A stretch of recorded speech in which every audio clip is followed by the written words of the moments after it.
Olá, tudo bem? Como vai você? Espero que você esteja bem. Eu sou Rivaldo Machado, professor de Geografia aqui do SAI Digital. E hoje, meu querido vestibulando, minha querida vestibulanda, nós estamos chegando aí no último dos nossos encontros para encerramento desse segundo bimestre, para você chegar lá com a tua apostila de Geografia zeradinha, bonitinha, revista em dia com todos os exercícios, né? Então, basicamente, nessa nossa unidade 2, nós estamos trabalhando um pouquinho dessas ideias do que diz respeito à tal da geopolítica, que é a geopolítica contemporânea, né? Leve sempre muito claro para você, nessas provas que você vai estar fazendo aí, que vai ser muito comum você tratar de encontrar algumas questões. E essas questões, elas estão relacionadas ao quê? Existe uma forte chance. É uma tendência muito forte que nós encontramos dos nossos vestibulares, eles estarem preocupados também em entender se esse aluno, ele é um aluno que acaba apresentando o quê? Ele tem uma visão, ele sabe o que é esse mundo que está rodeando ele agora? Muito bem. E principalmente, ele sabe a posição do país dele, como é que esse país ele se encontra dentro dessa geopolítica internacional, como é que esse país ele se apresenta dentro dessa nova lógica de organização da política e da economia de um mundo globalizado, né? Então essas são preocupações que, sem sombra de dúvidas aí, você tem que levar sempre com você. Então nós vamos aproveitando agora, fechando esse nosso primeiro ciclo aqui, dar uma olhadinha em mais algumas dessas características, certo? Então vamos tratar de ver como é que isso funciona. Nossa preocupação então é justamente como é que nós encaixamos o Brasil nessa ideia de um mundo globalizado, né? Já cansei de falar, já cansei de passar essa ideia para você, mas repito, a globalização ela surge aonde? Surge lá com as grandes navegações e opa, estamos juntos nessa, né? Então nós sabemos, por exemplo, que fomos durante um período muito grande, muito significativo aí, uma colônia de Portugal. E dentro dessa lógica da colônia Portugal, temos aí a nossa querida estátua de Pedro Álvares Cabral, né, que foi uma figura muito importante nesse momento, é que o Brasil se colocou dentro dessa lógica da globalização, tá? De uma maneira muito específica, né? Já existindo uma coisa chamada de divisão internacional do trabalho, que é aquela DIT que a gente chama de uma DIT mais clássica, onde essa primeira divisão internacional do trabalho ela vai ser caracterizada pelo quê? Pela presença, por assim dizer, de dois polos, as metrópoles e as colônias.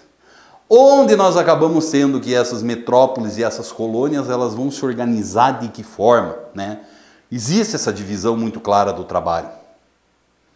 E aí nós vamos acabar percebendo que temos o seguinte, né? Cabia a cada um desses dois polos atividades muito específicas. As colônias, elas eram o quê? Meramente as fornecedoras da matéria-prima, enquanto as metrópoles caberia o comércio e a industrialização, a tal ponto que existiu durante muito tempo uma lei de proibição de indústrias no Brasil. Então você perceba que a nossa chegada, por assim dizer, em um mundo globalizado, já acontece tendo como pano de fundo disso a exploração das nossas riquezas nacionais. E você sabe muito bem, eu já chamei a sua atenção na nossa última aula, que nós temos o quê? Esse processo de globalização ele foi acontecendo de uma forma muito tímida nos momentos seguintes. Mas essa globalização ela vai dar um salto gigantesco quando? Década de 70, principalmente aí com o advento de algumas tecnologias das telecomunicações.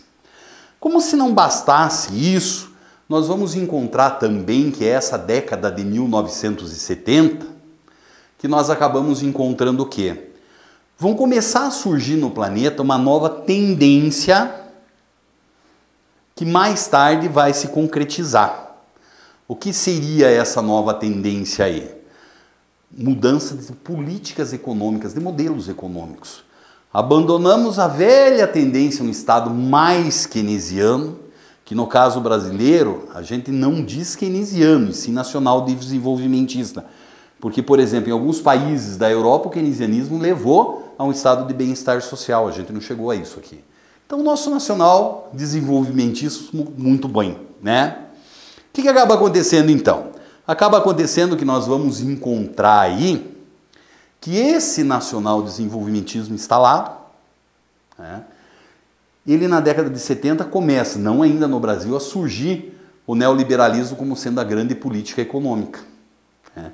E esse neoliberalismo só vai chegar no Brasil aqui na década de 1990, quando nós vamos ter a chegada de um primeiro presidente da República, neoliberal, por assim dizer, que é o senhor Fernando Collor de Mello. Então, ele começa justamente a inserir mais uma vez a economia brasileira nessa economia globalizada, por conta de que, se você lembrar o período dos militares, que vai de 1964 a 1985, nós tínhamos uma economia que não tinha nada de globalizada, que ela era fortemente marcada pelo quê? O Brasil talvez fosse um dos países mais fechados do mundo. Nada do que era importado chegava aqui dentro do nosso país.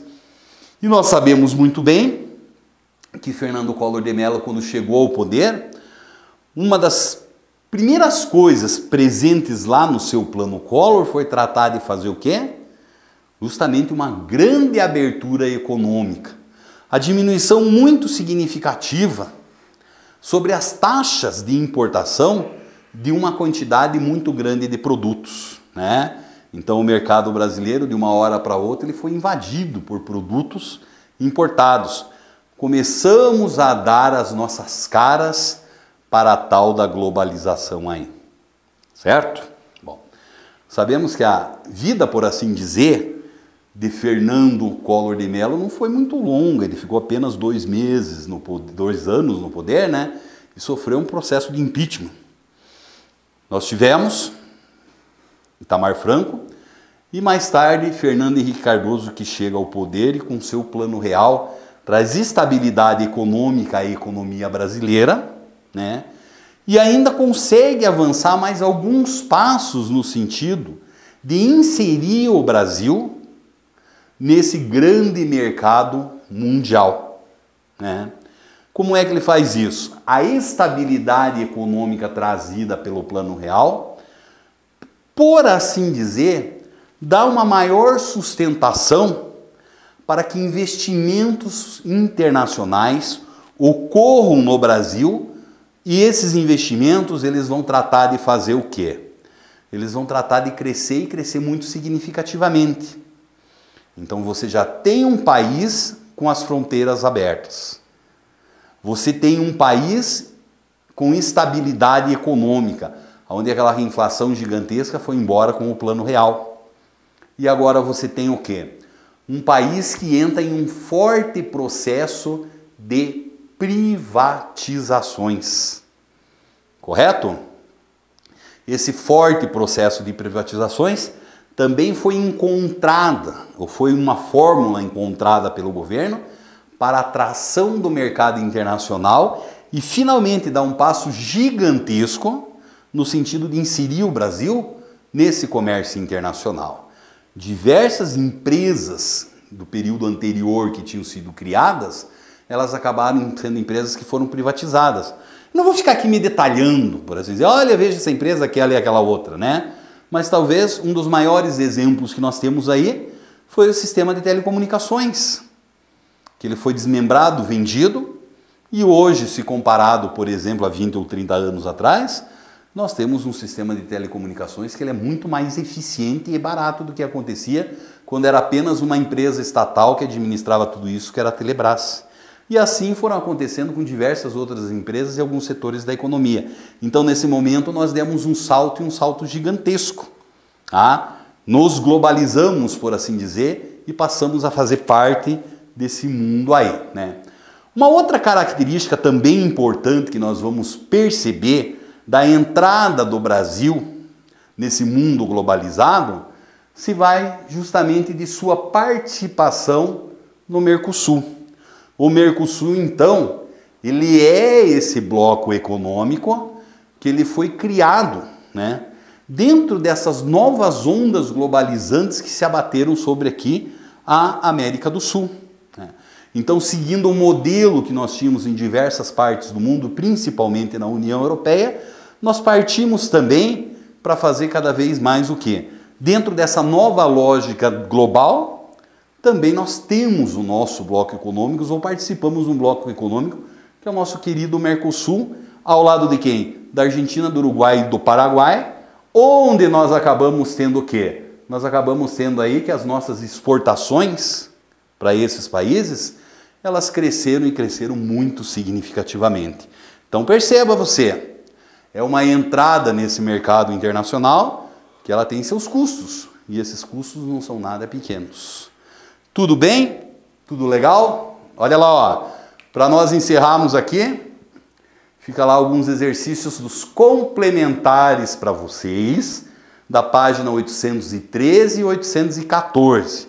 Eu não preciso nem dizer isso para você, né? Você não é uma pessoa que vai fazer só exercícios complementares.